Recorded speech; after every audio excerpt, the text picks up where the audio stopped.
Buenas tardes y buenos días a todos, queridos amigos, queridos hermanos. Vamos a continuar nuestro estudio en el punto en que lo dejamos el pasado jueves. Y hoy comenzamos un nuevo capítulo. Pero, como siempre, antes de pasar, tenemos que recordar que según la ley de protección de este país, si no quieren que su imagen aparezca en la grabación que será colgada en YouTube de Bhakti, pueden cerrar su cámara clicando sobre el icono que tienen todos en sus pantallas. Es la pantalla de Zoom en la que está este icono.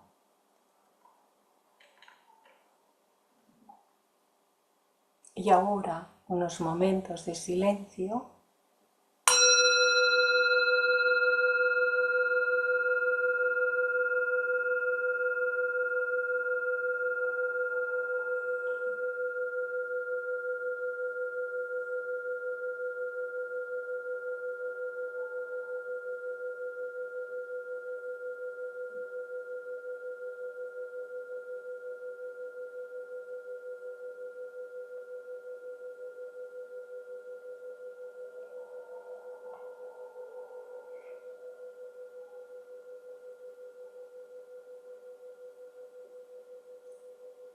Preparándonos para el trabajo que vamos a compartir.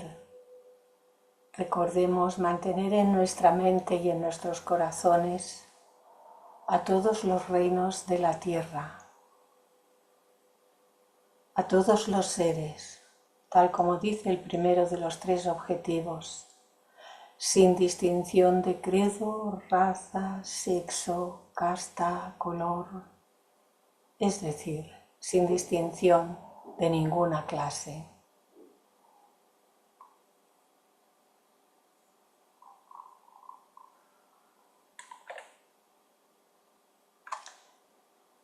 Y comenzamos con el capítulo 3, en el que la señora Annie Besant trata del lado oculto del cristianismo. Y ella pone aquí como parte final de este tema el testimonio de la Iglesia al respecto. Y dice Annie Besant así: algunos quizá admitirán sin dificultad que los apóstoles y sus sucesores inmediatos tenían de las cosas espirituales un conocimiento más profundo que el corriente entre la masa de fieles que les rodeaban. Pero serán pocos, probablemente, los que estén dispuestos a dar un paso más y abandonar el círculo encantado, aceptando los misterios de la Iglesia primitiva como el depósito de su sagrado saber. Sin embargo, hemos visto a San Pablo cuidando a San Timoteo y dándole instrucciones para que a su vez iniciase a otros que debían oportunamente transferirla para que pasase de mano en mano. Y aquí añadid de boca a oído. Las que eran más internas no se podían escribir y no se podían hablar en público, sino de boca a oído para aquellos que estaban preparados. Esto se nos ha dicho muchas veces, pero a veces también nos resulta fácil olvidar el detalle. Consta, pues, la provisión de 4 generaciones sucesivas de maestros mencionados en las Escrituras mismas, generaciones que sobrevivieron con mucho a los escritores de la Iglesia primitiva que dan testimonio de la existencia de los misterios. Pues de ellos los hay discípulos de los mismos apóstoles, si bien las declaraciones más terminantes son las de aquellos que se hallan separados de los apóstoles por un escalón intermedio. Ahora bien, cuando estudiamos los escritos de la Iglesia primitiva, nos encontramos con alusiones que solo son inteligibles admitiendo la existencia de los misterios, y más adelante hallamos declaraciones de que los misterios existían. Esto debía esperarse, teniendo en cuenta el punto en que el Nuevo Testamento deja la cuestión. Pero siempre es satisfactorio ver que los hechos responden a la previsión. Tenemos aquí una pintura de San Pablo de Lucas van Leiden, que está en el Museo Nacional Thyssen-Bornemisza en Madrid.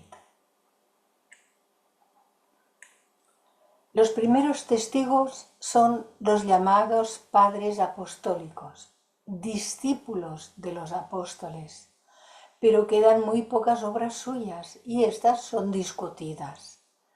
No habiendo sido escritas con el carácter de controversia, sus declaraciones no son tan categóricas como las de los escritos posteriores.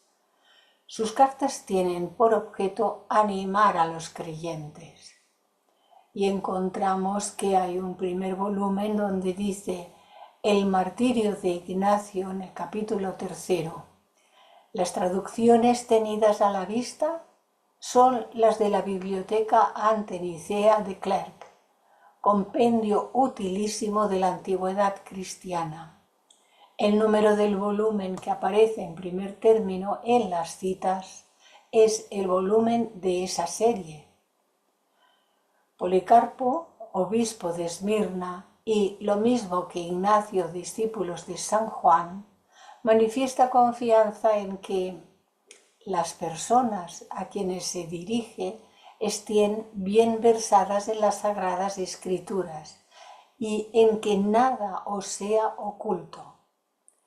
Pero a mí aún no se ha concedido este privilegio. Esto está en la epístola de San Pablo llamada a Policarpo, que escribe, según parece, antes de obtener la iniciación completa.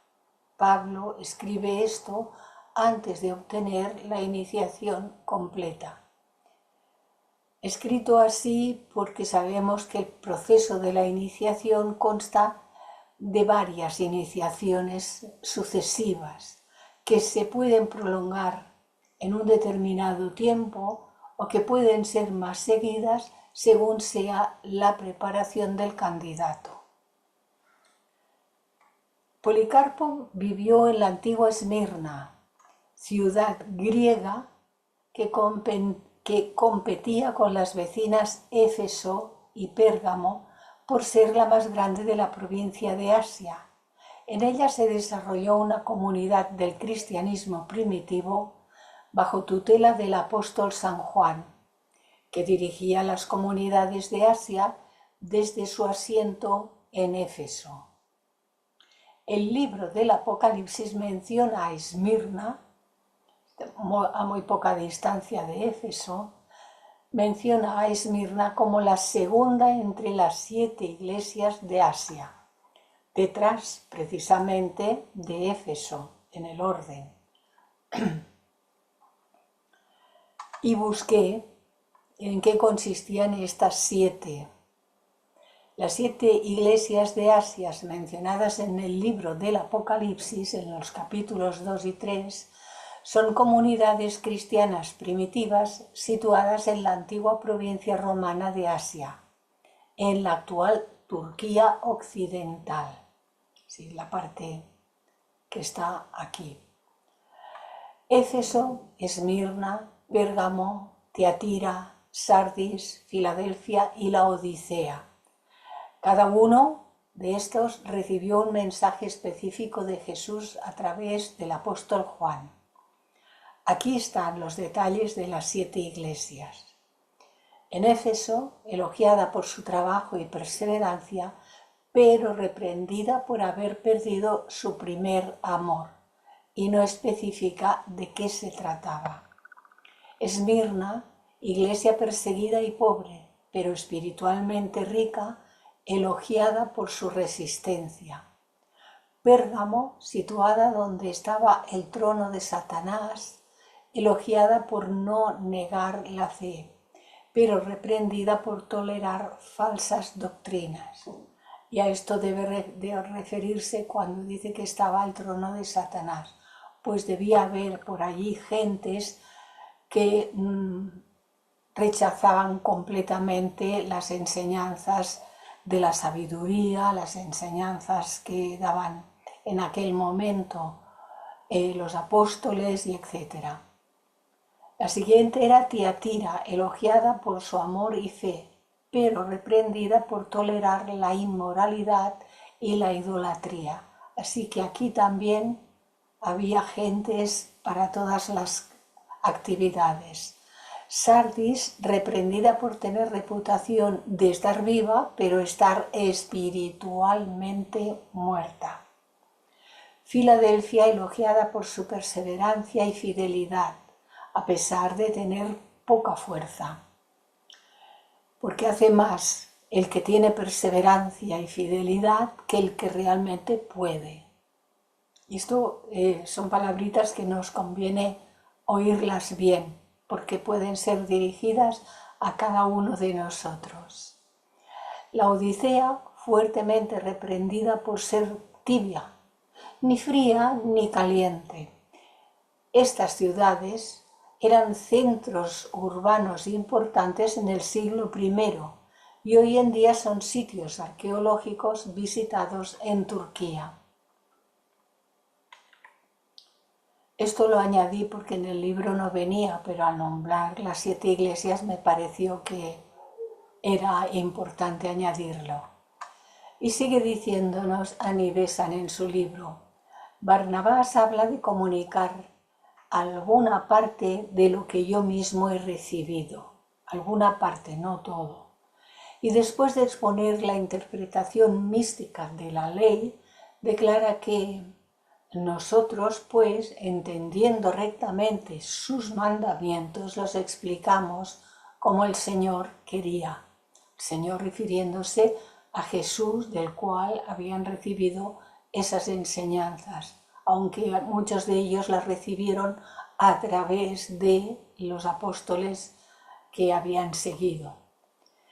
Bernabé fue uno de los primeros cristianos mencionados en el Nuevo Testamento. La Sagrada Escritura lo presenta como un apóstol originario de Chipre, miembro de la tribu de Leví. Vivió durante el siglo I. Su nombre original era José y los apóstoles lo cambiaron por Bernabé. Esto está citado en los Hechos, las cartas de los Hechos, en el 4:36, que significa hijo de la exhortación. Y este es un anónimo italiano del siglo XVIII que representa a Bernabé. Ignacio, obispo de Antioquía y discípulo de San Juan, dice de sí mismo que todavía no soy perfecto en Jesucristo, pues comienzo ahora a ser discípulo, y os hablo como a mis condiscípulos. Y se refiere a ellos como iniciados en los misterios del Evangelio por Pablo, el santo y el mártir. Iniciados por Pablo, el santo y el mártir. Vemos que hay un icono que representa a Ignacio devorado por las fieras, porque se nos dice que Ignacio de Antioquía, que nació en Siria en el Imperio Romano en el año 35 y falleció en el 108 y 110, fue discípulo directo de San Pablo y San Juan. Es el segundo sucesor de San Pedro en el gobierno de la Iglesia de Antioquía. Fue condenado a morir por las fieras en Roma en tiempos del emperador Trajano. Es uno de los padres de la Iglesia y más concretamente uno de los padres apostólicos por su cercanía cronológica con el tiempo de los apóstoles. Fue el primero en aplicar el adjetivo de católica, es decir, universal, porque esto es lo que significa la palabra católica, universal, a la Iglesia. En aquellos primitivos tiempos ya era la Iglesia universal. Ignacio de Antioquía también dice: ¿No podría yo escribiros cosas más llenas de misterio? Temo hacerlo, sin embargo, porque quizá os causará daño, pues no sois más que niños. Perdonadme en este particular, no sea que, incapaces de soportar tan pesada carga, seáis aplastados por ella.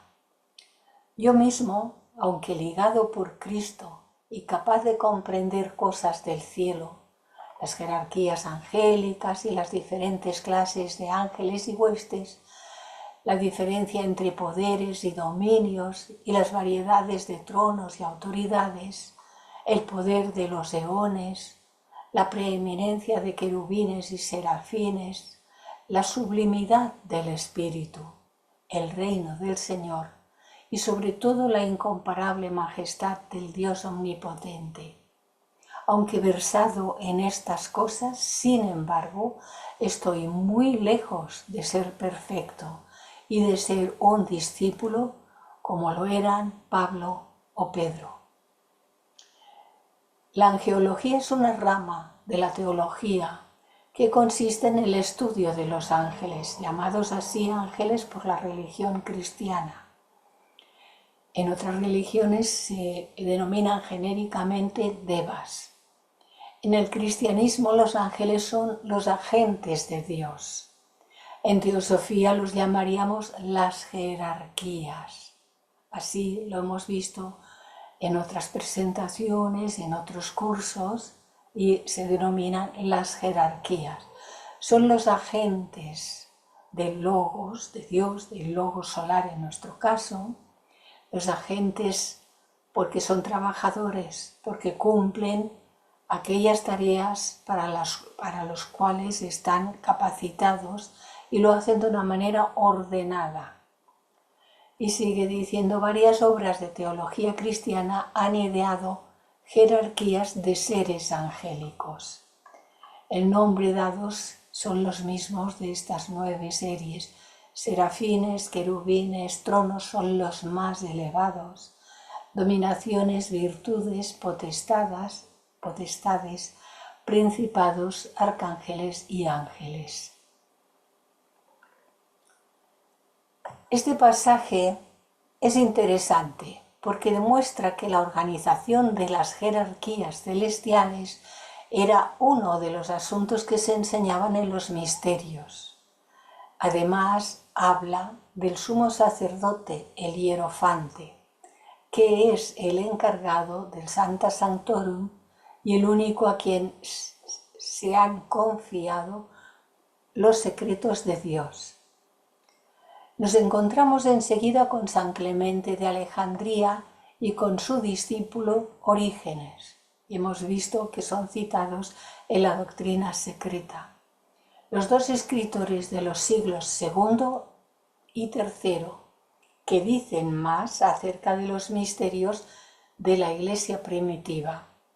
Aunque la atmósfera general está llena de alusiones místicas, estos dos son claros y categóricos en sus declaraciones de que los misterios eran una institución reconocida ya en aquellos primeros tiempos del cristianismo, porque ellos los conocían de tiempos aún más remotos. Los misterios no eran nada nuevo, sino que como eran de forma natural conocido por civilizaciones anteriores, no era de extrañar que ellos, que estaban siendo instruidos desde la época de Jesús, los que tuvieron el privilegio de conocerle, y los siguientes, tuvieran conocimiento de que estos misterios, llamados así,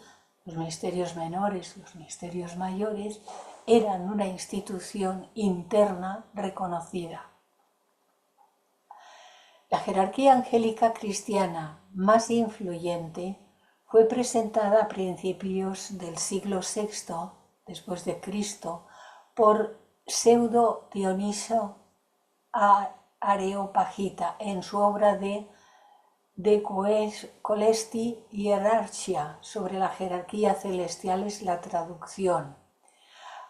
Afirmó él, el pseudo Dionisio, afirmó ser una figura importante que fue convertida por el apóstol Pablo, autor de la mayor parte del Nuevo Testamento, y su obra gozó de mayor influencia de la que tendría si hubiera usado su nombre real, hasta que Erasmo hizo públicas las dudas sobre la edad del trabajo dado por el pseudo Dionisio a principios del siglo XVI.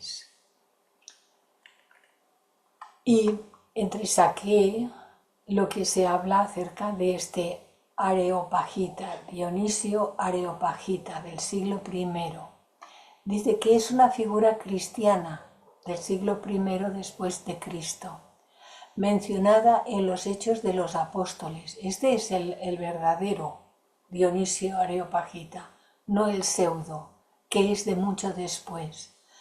Y está mencionada esta figura en los Hechos de los Apóstoles como uno de los pocos atenienses que abrazaron la fe tras la predicación de San Pablo en el Areópago de Atenas, y de ahí el nombre.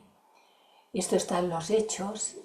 Y este hieromártir llegó a ser obispo de Atenas y fue canonizado como santo. Nacido en el seno de una noble familia pagana, estudió filosofía y astronomía en Atenas. Según la tradición griega, se fue a Egipto para terminar sus estudios de matemáticas. Se encontró en Heliópolis, ciudad del dios Helios, en aquel Egipto antiguo, cerca del actual El Cairo. Esto fue en la época de la crucifixión de Jesús. Cuando regresó a Atenas, Dionisio escuchó la predicación del apóstol Pablo en el Areópago, llamado roca del dios Ares, de ahí Areópago, quien habló precisamente sobre aquella oscuridad sobrenatural que sucedió durante la crucifixión y que está relatada en Mateo. Y como Jesús, se decía, era el Logos encarnado, hijo de Zeus, Dios creador, según los estoicos y otras escuelas. Era diferente del Zeus adorado en tiempos de Aquiles y Homero. Y Jesús, que era mencionado en estas escrituras como el Logos, porque era llamado Hijo de Dios y estaba encarnado, pero sabemos que es un poco más compleja la explicación. Y más adelante, en algunos archivos después, algunos capítulos después, aparecerá. En otros trabajos y otros cursos hemos estado hablando de ello, pero aquí también aparecerá una explicación más completa. Así que tenemos un icono del siglo I en Grecia, en el 95 después de Cristo, y él murió por decapitación. Tuvo como cónyuge a Damaris y era presbítero y luego obispo. Y luego tenemos al llamado pseudo Dionisio Areopagita, también conocido simplemente como pseudo Dionisio o pseudo Dionisio, entre los siglos V y VI después de Cristo. Fue un teólogo y místico bizantino. Alrededor del siglo VI, fijémonos que ya era mucho después, aparecieron una serie de volúmenes neoplatónicos cristianos bajo el nombre de Dionisio Areopagita. Estos volúmenes fueron considerados casi como de valor apostólico, en tanto que Dionisio fue el primer discípulo de San Pablo, el Dionisio que acabamos de leer hace un momento. De hecho, los libros fueron escritos bien al final del siglo V o principios del VI en Siria, estos del pseudo. El desconocido autor simplemente firmó en ellos con el nombre de Dionisio Areopagita para darles mayor cobertura entre sus contemporáneos. Él era un neoplatónico que había adoptado el cristianismo y que combinaba la doctrina de la filosofía neoplatónica y prácticas del éxtasis con doctrinas cristianas. Y hay precisamente una pintura de Antoine Caron que está en el Museo Getty de Los Ángeles y que se titula así Dionisio Areopagita y el eclipse de sol, porque estuvo trabajando con temas de astronomía. Ahora bien, San Clemente, que era discípulo de Panteno, habla de este y de otros dos, probablemente Taciano y Teodoto, que, según conjeturas, eran como guardianes de la tradición de la bendita doctrina emanada directamente de los santos apóstoles Pedro, Santiago, Juan y Pablo, mediando, por tanto, solo un eslabón entre él y los apóstoles. San Clemente fue el jefe de la escuela catequística de Alejandría en el año 189 de nuestra era y murió en el 220. Orígenes, discípulo suyo, discípulo de San Clemente, nació en el 185 y fue quizá el más sabio de los padres y un hombre de la más rara belleza moral. Estos son los testigos de quienes hemos recibido las declaraciones más importantes acerca de la existencia de misterios definidos en la Iglesia primitiva. Y aquí vemos que hay un retrato, una pintura o algo que es de San Panteno, que lo sitúan en Sicilia, Alejandría, y es padre de la Iglesia, considerado santo por las iglesias católica y copta. La copta tiene todavía a día de hoy, permanece en Egipto.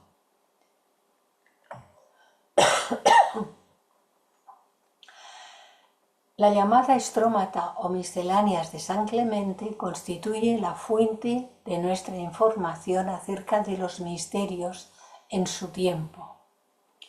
Él mismo habla de estos, sus escritos, como de una miscelánea de notas gnósticas con arreglo a la verdadera filosofía, y también los califica de memorándum de las enseñanzas que él mismo había recibido de Panteno.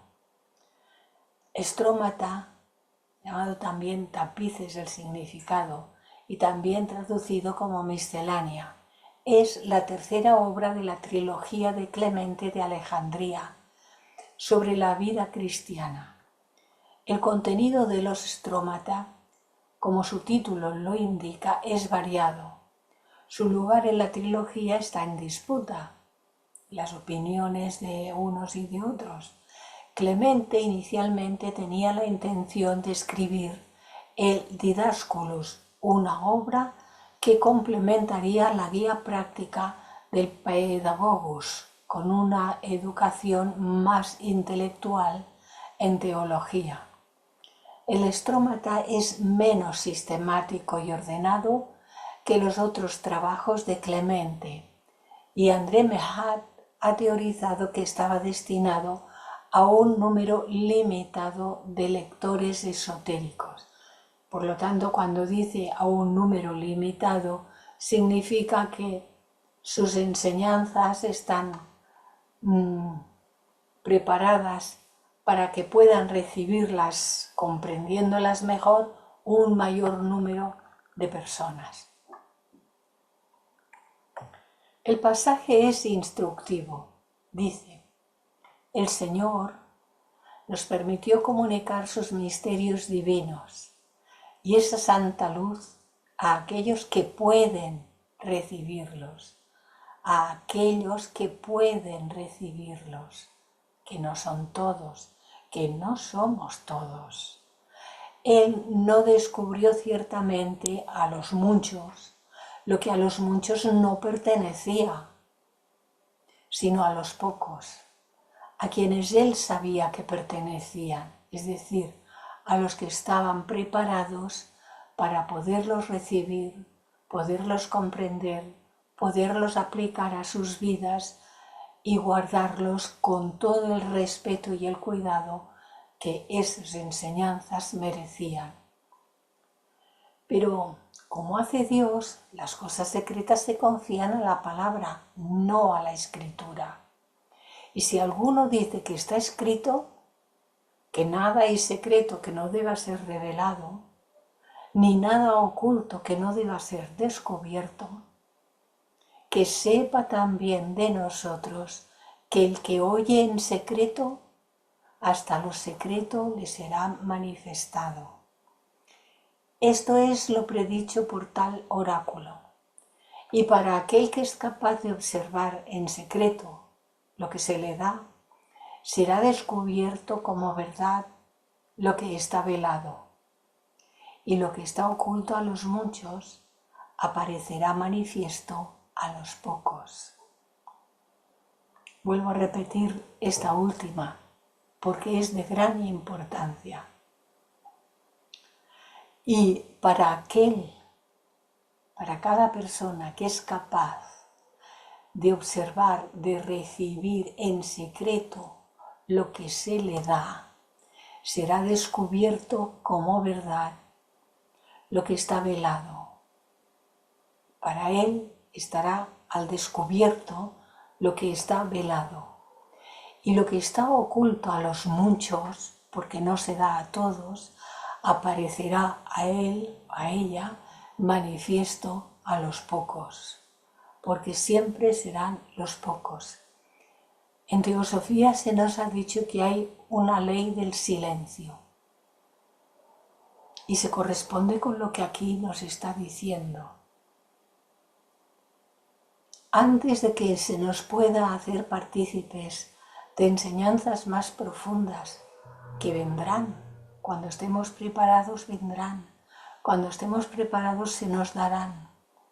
Pero antes de que esto llegue, primero hemos de aprender a callar de aquí, a callar de aquí, porque no se nos podrá dar nada mientras seamos tan parlanchines. De esto padecemos muchos, me incluyo por si aquellas cosas, por supuesto, en primera persona plural, nosotros, casi todos. Hemos de solucionar esto. Y sigue diciéndonos, los misterios se revelan místicamente. Lo que se habla puede estar en la boca del que habla, pero más bien que en su voz está en su intención. Estas memorias mías son deficientes si se las compara con aquel espíritu lleno de gracia que tuve el privilegio de escuchar. Pero serán una imagen para representar el arquetipo en la mente de aquel que haya sido tocado con el tirso. Será oportuno explicar aquí que el tirso era la vara que llevaban los iniciados, con la cual tocaban a los candidatos durante la ceremonia de la iniciación. Tenía un significado místico que simbolizaba la médula espinal y la glándula pineal en los misterios menores y una vara conocida de los ocultistas en los mayores. Por tanto, el decir aquel que fue tocado con el tirso era exactamente lo mismo que decir aquel que fue iniciado en los misterios. Y busqué la explicación para que la pudiéramos tener aquí. Un tirso es un bastón de cañaeja, Ferula communis, que es un tipo de caña, que está todo el forrado de vid o de hiedra y a veces de lazos, como aquí se representa. Está rematado por una piña de pino. Lo que está rematado por una piña de pino siempre simboliza el despertamiento del chakra coronario, porque habréis visto la representación de los Budas cómo se describen con una especie de casco en forma de piña, con diferentes rodetes hasta la punta de arriba. Y esto significa que se ha realizado todo el ascenso hasta arriba del todo. Se cree que el origen de este símbolo está en el antiguo Egipto y en Fenicia. Los tracios lo asimilaron en la antigüedad y después pasó a todo el mundo helenístico. El tirso se relaciona también con la vara mágica de los conjuros y con los símbolos axiales verticales, que son los que representan el eje del mundo o bien tienen relación analógica con él. Los ejes. Por eso también se dice que significa el centro de la columna. La vara significa el centro de la columna, hasta llegar arriba del todo. Los símbolos axiales verticales son los que representan el eje del mundo o que tienen alguna relación analógica con él. Se consideran tales símbolos en el mundo de la mitología y del arte, y aparecen diferentes de ellos: la montaña, el hacha de dos filos, la escalera, el obelisco, el menhir, la lanza, la espada, la pirámide, el tridente, la columna exenta, poste de tortura, que esto fue utilizado en tiempos de la Edad Media, la picota y el rollo, el mástil totémico en muchos países en los que hubo diferentes civilizaciones antiguas, tenían los tótems, mástil de navío y mástil de juegos. Se considera en simbología que el eje es el punto del enfrentamiento de los contrarios. El eje es el punto del enfrentamiento de los contrarios, de los polos de opuestos.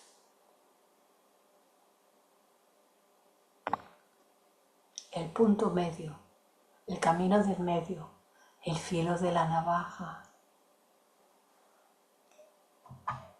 La representación simbólica de dicho eje, que se puede resaltar como la más completa, es el caduceo del dios Mercurio, que integra no solo la línea vertical axial, sino las dos serpientes entrelazadas y simétricas que tienen como significado las dos fuerzas, los dos polos, en equilibrio y oposición, porque han de ser usados de la debida forma. Y fijémonos que en el caduceo de Mercurio arriba se encuentran. Clemente de Alejandría prosigue: nosotros declaramos que no hacemos la explicación completa de las cosas secretas. Lejos de esto, solo suscitamos la memoria de ellas, ya sea porque hemos olvidado algo, ya sea que nos propongamos evitar que se olviden. Yo bien sé que muchas cosas se nos han borrado con el transcurso del tiempo, se nos han desvanecido por no estar escritas. Hay, pues, algunas cosas de que no hacemos memoria. El poder de que estaban dotados los hombres benditos era tan grande, y los siguientes hicieron lo mejor que pudieron en aquellas enseñanzas que habían de trasladar a los que estaban preparados de labios a oído. Este es un caso frecuente entre aquellos que son enseñados por los grandes seres porque su presencia mientras están cerca, mientras estuvieron cerca de Jesús, como antes los que estuvieron cerca de Buda y aquellos que estuvieran cerca de Krishna, su presencia estimula y pone en actividad poderes con una P mayúscula, que están normalmente latentes en el discípulo y que éste no puede despertar si no es ayudado. Porque si intenta despertarlo por su cuenta, no sabrá realmente si lo que está haciendo es una barbaridad. Porque nosotros por nosotros mismos puede llegar un día que podamos decir, yo ya estoy preparado y me pongo a despertar poderes. ¡Qué barbaridad!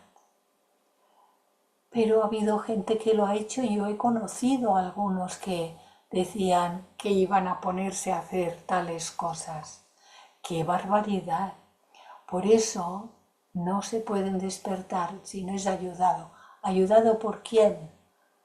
Por un instructor divino, por un verdadero iniciado, arriba. Nadie de aquí, de este plano, a no ser que hubiera alguno y que fuésemos merecedores de encontrarlo en el plano físico, lo cual es dificilísimo. Y sigue diciendo, hay también algunas cosas que, desatendidas largo tiempo, al fin se han desvanecido. Otras se borran desapareciendo por completo de la mente, por no ser tarea fácil para los inexpertos el retenerlas. Estas las hago revivir en mis comentarios, cuando él explica algo a los que lo merecen. Aquí vemos a una ménada bailando portando un tirso y vemos la piña arriba. Esta es una copia romana de un relieve griego de finales del siglo V a.C., que está en el Museo del Prado de Madrid. Y sigue diciendo, algunas cosas omito deliberadamente, y cosas de las que sí se acuerda, pero que las omite deliberadamente, haciendo uso de una prudente selección, pues temo escribir lo que me guardo de hablar, no por falta de buena voluntad, de lo cual sería culpable, sino por miedo que mis lectores tropiecen, interpretándolas en sentido erróneo. Esto equivaldría, como dice el proverbio, a entregar una espada a un niño. Es imposible que lo escrito deje de llegar a manos de alguien aunque yo no lo publique. Y por más vueltas que se dé a la única voz de la escritura, nada responderá esta al que le pregunte más allá de lo escrito. Pues se requiere necesariamente la ayuda de alguno, de alguien, bien sea del que escribió o de otro que haya seguido sus pasos. Algunas cosas apuntará mi tratado, en otras se extenderá, otras apenas serán mencionadas. Hablará imperceptiblemente, mostrará en secreto y demostrará en silencio.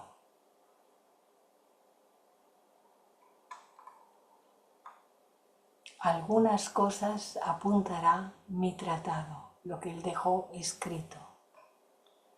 En otras se extenderá, otras apenas serán mencionadas. Hablará imperceptiblemente, mostrará en secreto y demostrará en silencio. Por eso, cuando se dice que la doctrina secreta es muy difícil de comprender, no nos debe extrañar, porque todo lo que en ella se presenta requiere que vayamos desarrollando primero un alto grado de discernimiento, que no tengamos prisa, que lo leamos reflexiva, meditativamente, que pongamos en práctica aquellas cuestiones que se refieren a los cambios que debemos realizar en nuestra mente, en nuestras emociones y sentimientos y en nuestras acciones y palabras, para que, haciendo cada vez más profundas nuestras lecturas, podamos ser nosotros que descubramos cosas que están y no están.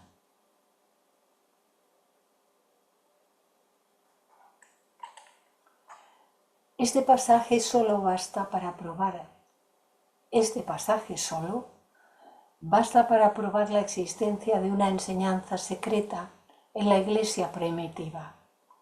Pero no es el único que encontramos. En el capítulo 12 de este mismo libro primero, titulado Los misterios de la fe no son para todos. Los misterios de la fe, no de la creencia. Recordad que en ocultismo es distinto. Los misterios de la fe no son para todos. Clemente declara que, pues otros, además de los sabios, pueden leer su obra. Es forzoso encerrar en un misterio la sabiduría hablada que enseñó el Hijo de Dios, es decir, Jesús. Se requería lengua purificada en el que hablaba, oídos purificados en el que oía. Tales eran los obstáculos en el camino de mi escrito. Y aún ahora temo, como vulgarmente se dice, temo echar margaritas a puercos para que los pisoteen y se vuelvan contra nosotros y nos destruyan. Porque es difícil poner de manifiesto las palabras realmente puras y transparentes que se refieren a la verdadera luz. Es difícil exponerlo a oyentes groseros y sin instrucción. Apenas podría encontrarse cosa más risible que esta para las muchedumbres, así como por el contrario, nada sería más admirable e inspirador para las naturalezas nobles. Los sabios no profieren con su boca lo que razonan en consejo, no repiten. Lo que se les ha dicho no lo repiten, lo callan. Lo que recibáis al oído, dijo el Señor, proclamadlo en las casas, no en la calle, es decir, proclamadlo en círculos muy cerrados donde sepáis que los que os van a escuchar son aptos, son merecedores, van a recibir esas palabras.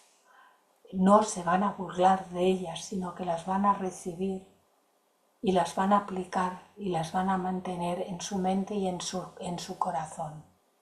Y esto es lo que dice, ordenando así adquirir las tradiciones secretas del verdadero conocimiento y explicarlas clara y terminantemente. Y conforme se las reciba al oído, transmitirlas a quien es debido. Mas no nos ordena comunicar a todos, sin distinción, el sentido de lo que se le dice en parábolas.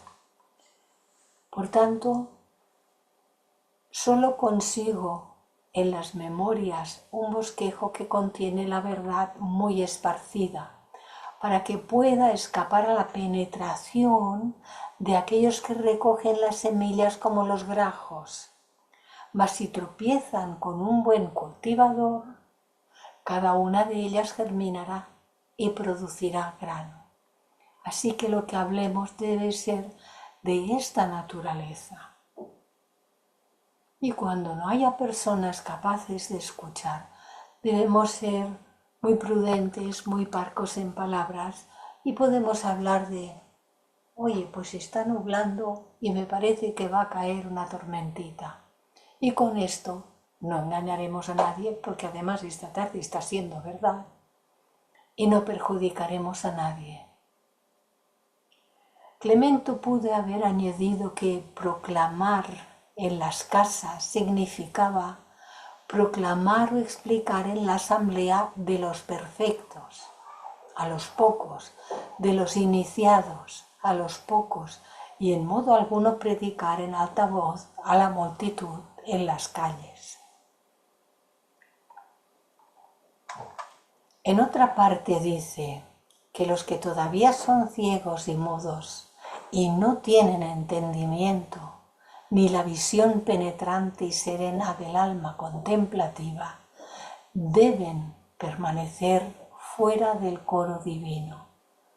Por lo cual, conforme al método de ocultación, la palabra realmente sagrada y divina, la más necesaria para nosotros, guardada en la urna de la verdad, se señalaba por los egipcios en lo que ellos llamaban el hadita y por los hebreos en el velo. El velo. Solo a los consagrados les era dado penetrar allí. Y cuando se habla de la danza de los 7 velos, que se ha hecho tan burda, tan externa, y sin embargo el significado simbólico de esos velos era que nos vayamos quitando las capas más burdas, que nos vayamos desnudando de lo más grosero, que vayamos haciendo esa transmutación, esa purificación, hasta que no queden más velos, y un día llegará, hasta que no queden más velos. Y entonces la que aparece desnuda no es una mujer ni un hombre, es el alma en cada uno de nosotros, sin velos. Para el siglo II, Alejandría era un centro cultural, económico e intelectual muy importante, en medio de un ambiente muy dado a la academia. Clemente empezó a desarrollar ministerio como maestro y académico.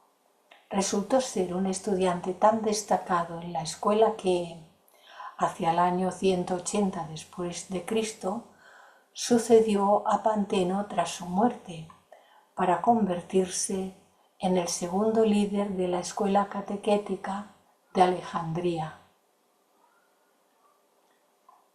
Platón también consideró ilícito que los impuros tocasen lo puro. De aquí que las profecías y oráculos se expongan en enigmas y que los misterios no sean manifestados libremente a todos sin distinción, sino solo después de ciertas purificaciones e instrucciones previas, que no son 2 ni 4, que son muchas y que requieren mucho tiempo. En la mayor parte de los casos requieren a veces incluso varias vidas el hacer todas las purificaciones necesarias para gradualmente, cuando se están haciendo, recibir instrucciones gradualmente. Instrucciones. Después discurre largamente Platón sobre los símbolos, explicando los pitagóricos, los hebreos y los egipcios, y luego observa que el hombre ignorante y sin instrucción no los comprende. Platón, que vivió del 428 a 348 a.C., se encuentra en el centro del pensamiento filosófico en el mundo antiguo, siendo la primera persona que abordó las cuestiones filosóficas de manera sistemática. Prácticamente todos los filósofos que vinieron después de Platón en la antigüedad respondieron, ya sea de manera favorable o desfavorable, a lo que había escrito él. El pensamiento de Platón fue estudiado durante toda la Edad Media y el Renacimiento y ocupa una posición importante en la historia de la filosofía occidental. Pero continuaba diciendo, pero los gnósticos los entienden.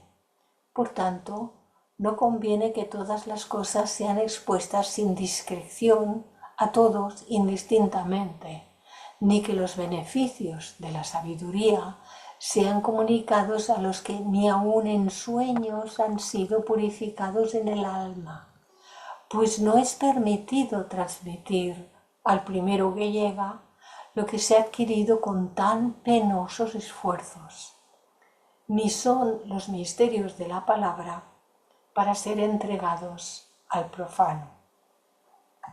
Los pitagóricos y Platón, Zenón y Aristóteles tenían enseñanzas exotéricas y esotéricas de los dos tipos. Los filósofos establecieron los misterios, pues ¿no era más beneficioso para la santa y bendita contemplación de las verdades el que permaneciesen ocultas? Los apóstoles también aprobaban el que se velasen los misterios de la fe, pues hay una instrucción para los perfectos. Y esto está en la epístola a los Colosenses. Y dice que una de las representaciones del demiurgo es la cara de león, una deidad con cabeza de león encontrada en una gema gnóstica. En la antigüedad explicada y representada en figuras de Bernard de Montfaucon, la cual puede tratarse de una representación de un demiurgo. Y en filosofía, el demiurgo es la descripción de una deidad primordial, de las más elevadas jerarquías, una deidad primordial, que en la filosofía idealista de Platón y en la mística de los neoplatónicos era considerado un Dios creador del mundo y autor del universo, y el cual posteriormente en la filosofía gnóstica derivó en la entidad que, sin ser necesariamente creadora, es impulsora del universo.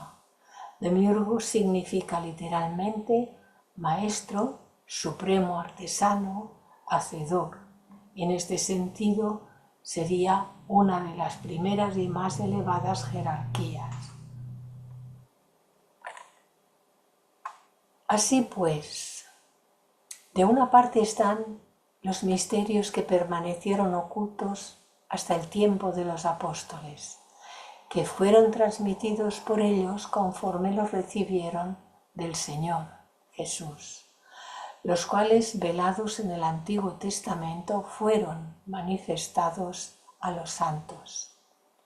Y de otra parte están las riquezas de la gloria del misterio en los gentiles, que es fe y esperanza en Cristo, a lo que él llamó en otro lugar el cimiento, porque para que pueda edificarse lo más elevado hay que poner los cimientos fuertes, muy fuertes, estables.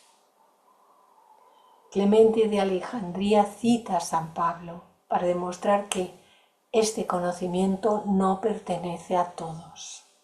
Y dice, refiriéndose a la epístola a los hebreos, que había ciertamente entre los hebreos algunas cosas reveladas que no estaban escritas.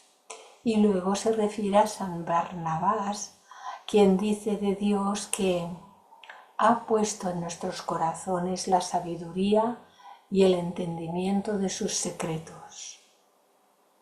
Y añade que a pocos es dado el comprender estas cosas, mostrando así un rasgo de la tradición gnóstica, por lo que la instrucción que revela las cosas ocultas es llamada iluminación, pues solamente el Maestro levanta la tapa del arca. Bernabé fue uno de los primeros cristianos mencionados en el Nuevo Testamento. La Sagrada Escritura lo presenta como un apóstol originario de Chipre, miembro de la tribu de Leví, y vivió durante el siglo I.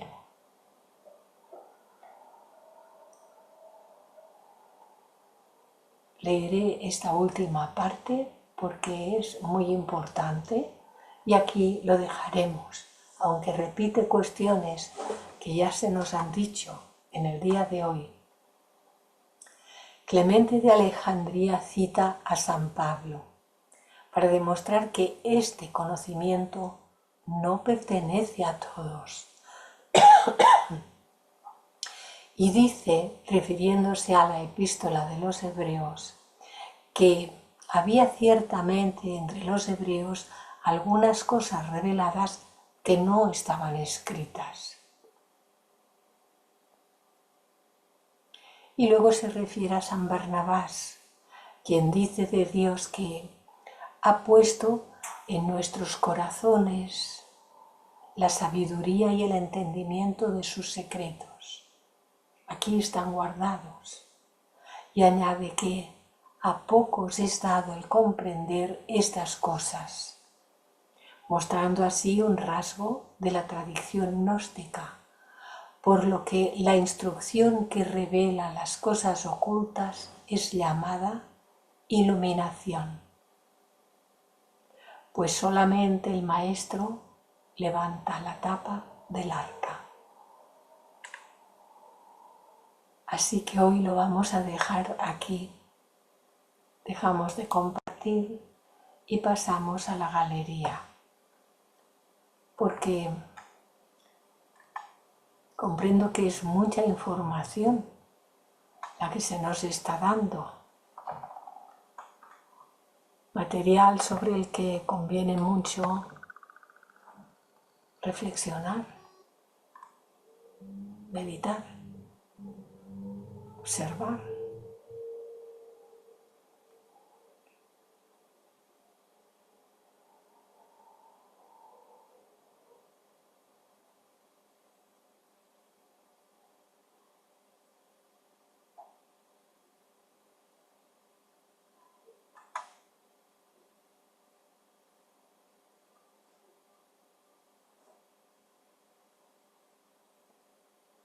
Cierro un momento.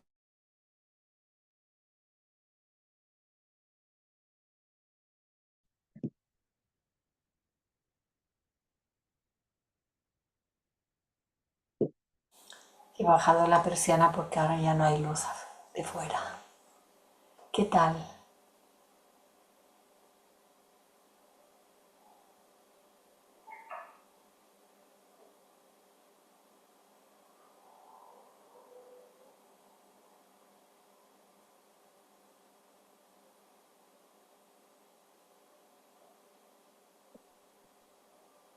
Loli, Hola, buenas tardes.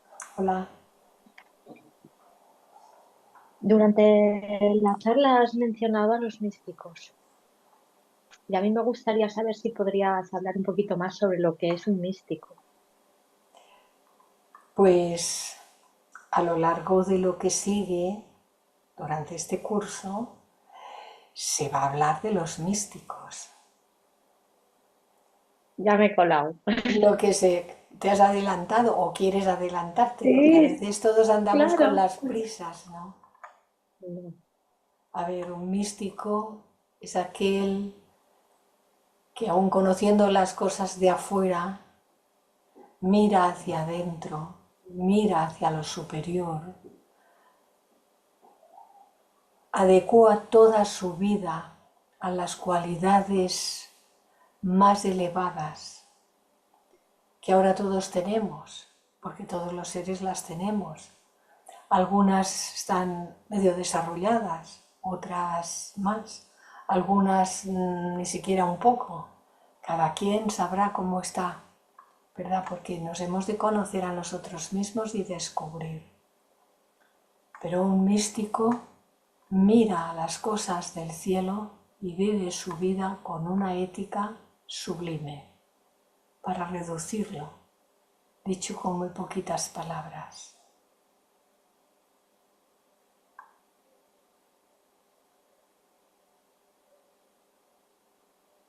muchas gracias, Clarisa. Más o menos Veremos más ya cositas, has esbozado. más cositas, porque claro, nos va diciendo, nos va ampliando, ¿eh? Ujú. Muy interesante. Me está gustando mucho este curso porque me está también, me estoy sacudiendo de muchas cosas que tenía con el cristianismo y la iglesia. Sí, Sí, es importante. sí. Hace muchos años hice una presentación para una escuela de verano, creo que fue. Pero hace tantos años que ya se me van las cosas. Y hoy es hoy y ya casi que. Pero la había preparado con materiales que hacían referencia a esta vida de Jesús. Por cierto, que fijaros si hace años que en aquel tiempo andábamos con las transparencias y el proyector. Teníamos que poner una transparencia que proyectaba en una pared blanca o lo que fuera. Todavía no teníamos los proyectores que han venido luego. Y recuerdo que al finalizar se acercaron varias personas, algunos decían una cosa, otros decían otra. Y hubo dos personas que me dijeron, gracias porque hoy me he reconciliado con mi religión, la cristiana. Muy importante. Porque cuando se explican las cosas bien, como ahora nos las está explicando Annie Besant, y también hay otros autores, cuando ya vimos la simbología de la vida de Jesús por el libro de Geoffrey Hodgson, que estaba completo durante aquel curso, había partes de este, había partes del de Alice Bailey de Belén al Calvario y había alguna cosita de otro autor que ahora no me sale el nombre. Aquel era completísimo, era toda la simbología de la vida de Jesús. Y claro, cuando comprendemos más, tenemos que dejar a un lado lo que principalmente hombres, porque esta ha sido una religión muy patriarcal. Las mujeres han tenido poco que hacer y poco que decir, incluso a día de hoy todavía hay muy poco movimiento. Y hubo una edad media en la que se cometieron atrocidades por todos los sitios. Pero cuando comprendemos el significado interno, lo que han hecho los hombres y las mujeres los tenemos que dejar al lado, porque esa no es la enseñanza. ¿Han desvirtuado cosas? Sí, pero nosotros hemos de ir a lo profundo, al fondo, a la raíz. Y conociendo el significado, pues todo lo demás carece de importancia, absolutamente de importancia. Como dice una muy buena amiga, compañera nuestra, que no tenemos que juzgar a ninguno de ellos porque de eso se ocupa otro departamento arriba. Sí, sí, pero bueno, es verdad que sí que hay que hacer luego un trabajo de soltar estas cosas, porque aunque las escuchas, muchas de ellas siguen estando ahí y son limitantes, no sirven para nada, es verdad. Hay que deshacerse de todo el lastre, De todo lo que nos sirve. Sí. todo el lastre, Pues que es un muchas gracias. impedimento para elevarnos. Así es. Muy bien, Muchas gracias, como siempre, estupendo. muy bien, Leonor. Esa es la idea, Sí, que nos el sirva a todos. curso que diste también de la vida el misterio de Cristo, que fue, Sí, o del cristianismo, la simbología de la vida de Jesús, el Cristo. fue fabuloso también, ¿eh? Sí, sí. A mí también me ha aclarado muchísimo. Bueno, me ha quitado toda esa rabia contenida Sí, por lo que pensabas que era y por lo que ha sido. O sea, una confusión tremenda en la educación que nos han dado claro, hasta que llegas a entender un poquito. sí.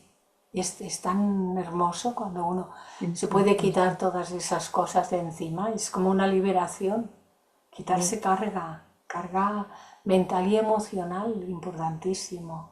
sí, sí, sí, sí. Pues muy bien, yo me alegro de que sea para bueno, para bien, produ- para productivo, todos. sí, sí.